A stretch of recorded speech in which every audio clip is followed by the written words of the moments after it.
waxaan ahayagoon urugada la nool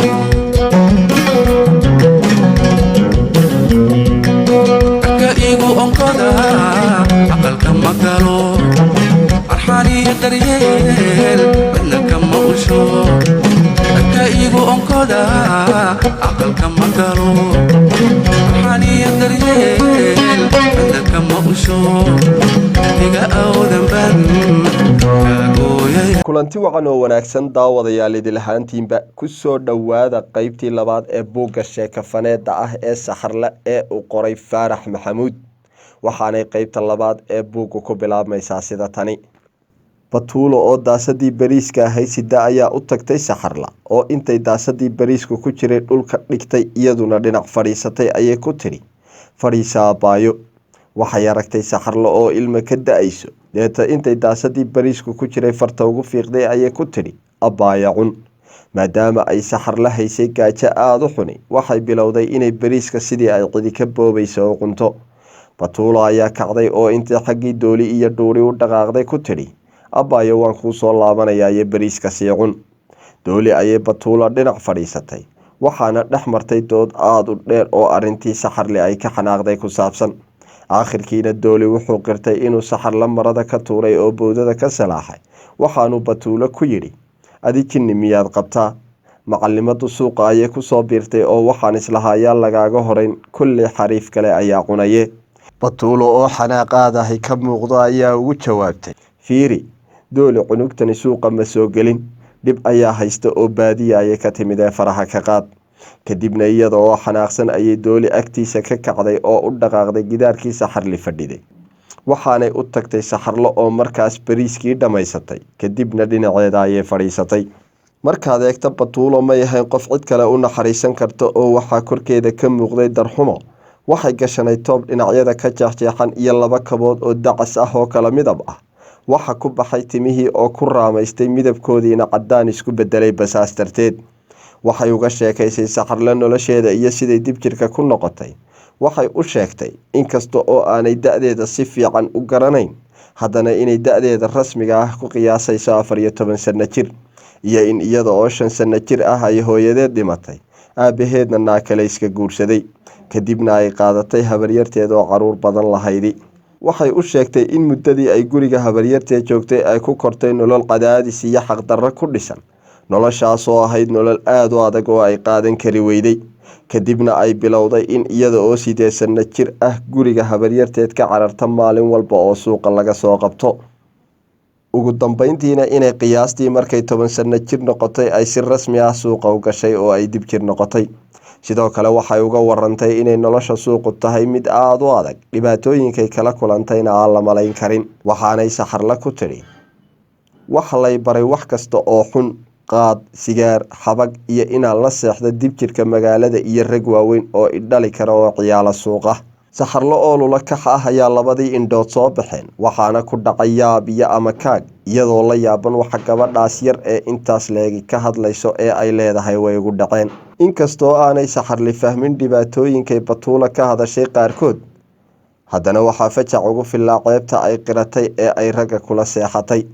Batuulo lafteedu waxay fahamtay inay Saxarli baadiye ka timid oo aanay fahmi karin tahluukooyinka iyo anshaxyada xunxun ee magaalooyinka ka jira. markii ay muddo dhibaatooyinka magaalada ka jira uga sheekaynaysay Saxarlana xanaaqii dooli ka ba'ay ayay Batuulo weydiisay meesha ay ka timid Saxarli iyo sababta keentay magaalada. Saxarlo oo ay wejigeeda ka muuqdaan murugo daal iyo tiiraayo aan la malayn karin ayaa waxay bilowday inay nolosheeda uga sheekayso Batuulo. sida Batuulo oo kale waxay u sheegtay in iyada oo 5 sano jir ah ay hooyadeed geeriyootay oo aabaheedna naakale guursaday. gabadhaas aabaheed guursadayna ay ahayd mid aad u naxariis daran oo silic iyo saxariir baday. waxa uu ahaa habeen dheer oo ay isugu kaliyeysteen wadaagga sheekooyinkii murugada lahaa iyo noloshii adkayd ee ay labadooduba ku soo koreen. Batuulo oo nolosheeda u arkaysay mid aan rajo lahayn waxay iska dhaadhicisay in xil ka saaran yahay inay badbaadiso gabadhan yar ee qurdinka ah si aanay jidkii xumaa ee ay iyadu u martay ugu dhicin. Saxarlo oo siday u sheekaynaysay lula dhinac ula dhacday ayaa Batuulo intay dhirbaaxa yar garabka kaga dhufatay ku tiri abbaaya toosaan wiilasha u tagne. kadibna intay qabatay ayay istaajisay. waxay dul yimaadeen dooli iyo dhuuri oo siday xabagtii u nuugayeen sakhrad iyo hurdo la gataati dhacay oo khuurinaya. Batuulo ayaa intay karaatoontii ay ku seexan jirtay u fidisay Saxarle oo dooli oo hurdo dhinaciisa gacanta ugu fiiqday ku tidhi, "Abbaayo seexo halkani." Saxarle ayaa madaxa ruxday iyada oo ka wadamaya. Batuulo oo ilka cadaynaysa oo fahamtay baqdinta ay Saxarle ka qabta dooli ayaa ku tidhi, "Aniga ayaa halkaas seexanaya, adigu halkani seexo." Deedna intay korka ka saartay go' yar oo dhowr meelood ka daloola oo aan weligiis la maydhin ayay usii raacisay, "Huwa abbaayo go'ani." wax yar ka hor eedaankii salaada subaxnimo ayaa Saxarle oo hurdo macaan dhexda kaga jirta ay ku toostay booq iyo qaylo. waxaanay indhaha ku kala qaaday nin xoog weyn oo dhacdhacaya oo Batuulo gacanta jiidanaya oo ku leh, "Yarey, inakeen, khasab ayaad igu raacaysaa, haddii kale dhagaha ayaan kaa tumaya." waxaa ninka labada dhinac ka taagnaa dooli iyo dhuuri oo laba quraaradood oo jaban haysta oo marba ninka ku waabinaya. Batuulo oo cadho kaxla ahina waxa ay kolba la qaytamaysaa ninka oo marba ay isku dayaysaa inay gacanta ka qaniinto. ugu dambeyntii ayayna ilkaha la heshay. isagiina inta uu feedh iskaga fujiyey ayuu isku dayay inuu mar kale gacanta ku dhego. dooli ayaa kasoo dababooday oo quraaradii uu haystay gacanta kaga jeexay ninkiina intuu xoog u qayliyey oo meeshii quraaradu ka jeexday oo dhiig badani ka hoorayay gacantiisa kale ku qabtay ayuu ku cabaaday, waqal dhalay." intii uu ninku ku mashquulsanaa gacanta dhiigu ka socday ee uu cabaadayay ayay Saxarle asxaabteedii kala yaaceen.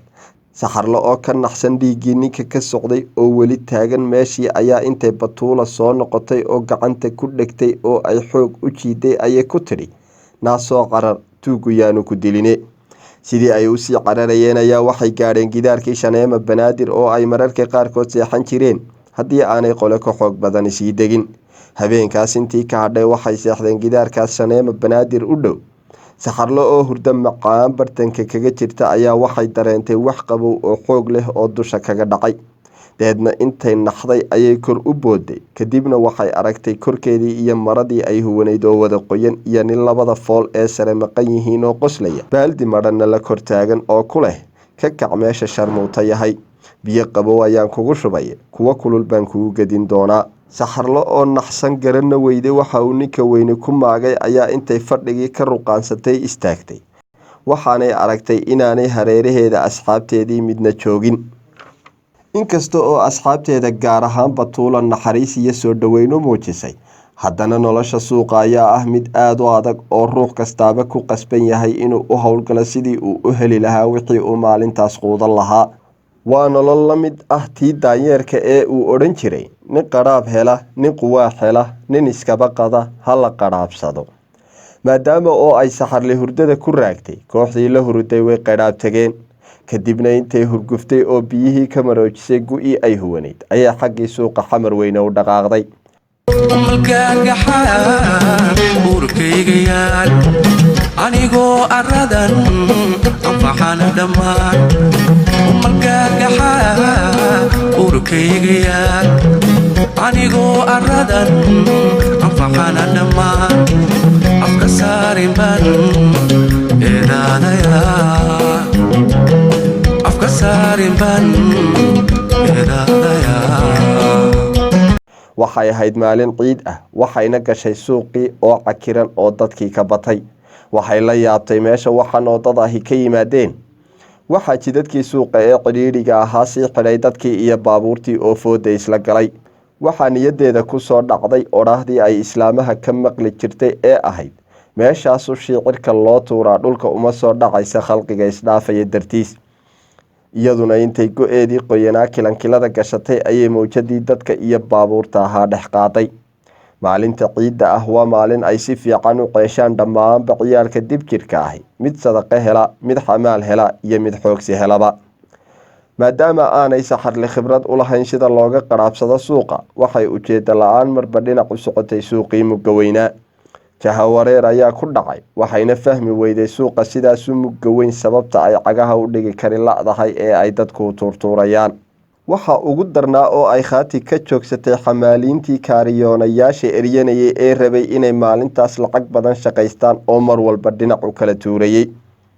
waxaa sii indhadaraandariyey quruxda iyo jamaalka ka muuqday gabdhaha yaryar ee da-deeda ah ee dharka quruxda badan ee ciidda isku soo walacsiiyey, kuwa kasii yaryar ee biibiilaha iyo waxyaabaha la afuufa ee ciidul faraxa ka dhawaajinayay.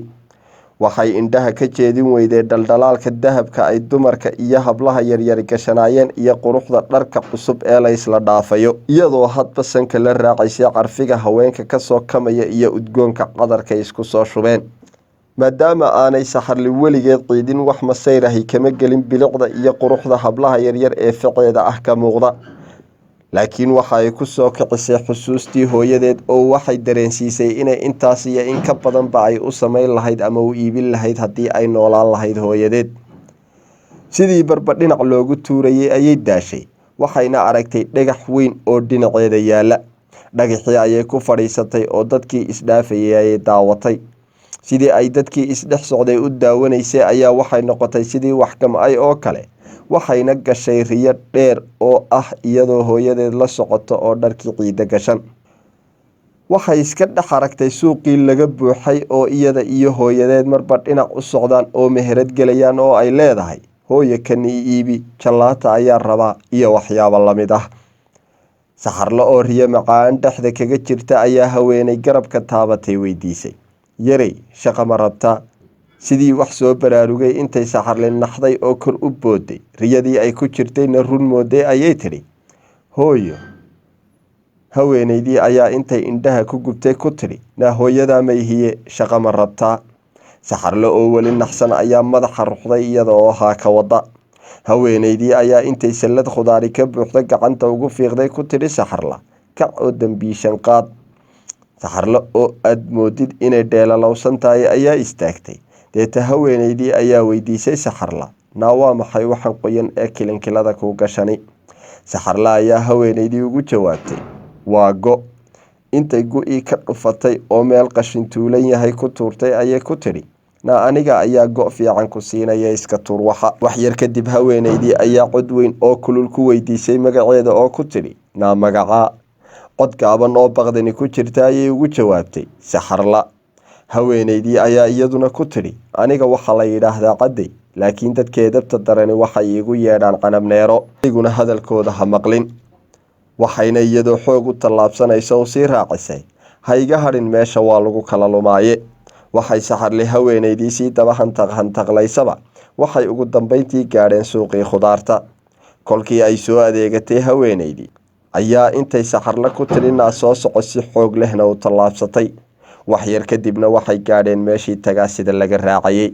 daawadayaal, intaa waxaynu ku soo afmeeri doonaa qaybtii labaad ee buugga sheekafaneedda ah ee uu qoray faarax maxamuud. qaybta xigta inta aan ku kulmi doonana waxaan idinkaga tegayaa sidaas iyo isarag dambe oo xiisa leh. waxaan ahayagoon urugada la nool,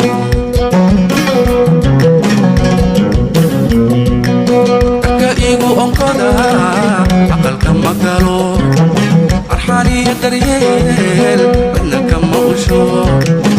ka igu onkoda aqalka ma galo, arxaniyo daryeel badna kama usho. iga awdan ban kagooyaya, iga awdan ban kagooyaya.